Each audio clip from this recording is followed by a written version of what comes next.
E ora sentite invece che cosa è successo a Portogruaro, dove una donna ha posteggiato la propria auto nel parcheggio del San Tommaso dei Battuti dell'ospedale della città dell'Emene. Ebbene, non ha voluto consegnare quella mancia che in linea di massima consegnava appunto quei posteggiatori che si trovano proprio lì nel parcheggio antistante ormai da tempo. Ebbene, quando è ritornata si è trovata l'auto lordata e tra l'altro anche graffiata. Sentite.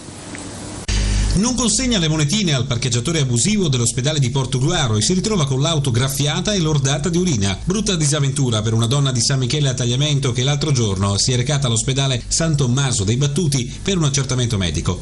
Come di consueto si è ritrovata i soliti parcheggiatori pronti a chiedere un obolo pur di trovarle il parcheggio libero, un servizio che qualcuno apprezza lasciando nelle mani degli abusivi qualche spicciolo, ingenerando però una usanza che ha reso di fatto obbligatoria la mancia all'improvvisato posteggiatore.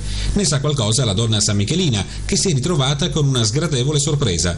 Quando sono scesa dall'auto mi sono ritrovata i soliti parcheggiatori che mi chiedevano la monetina, spiega la sventurata. Al mio rifiuto si sono arrabbiati, lì per lì non ci ho fatto caso e ho tirato dritto, essendo anche in ritardo. La sorpresa è arrivata solo più tardi. La donna è tornata sui suoi passi, trovandosi l'auto con la carrozzeria irrigata e il cofano bagnato di pipì. Sono rimasta disgustata, faticavo a crederci, protesta la sventurata. Oltre al danno all'auto, ho scoperto che avevano fatto i loro bisogni contro la carrozzeria.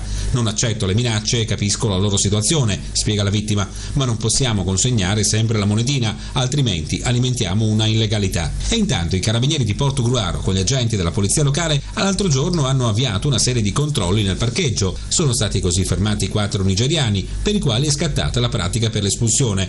Uno di loro è stato anche denunciato per non aver ottemperato all'ordine del questore che lo scorso anno gli aveva intimato l'espulsione. Solo qualche settimana fa un carabiniere era stato ferito da uno dei posteggiatori che cercava di dileguarsi nel corso di un controllo dell'ARPA.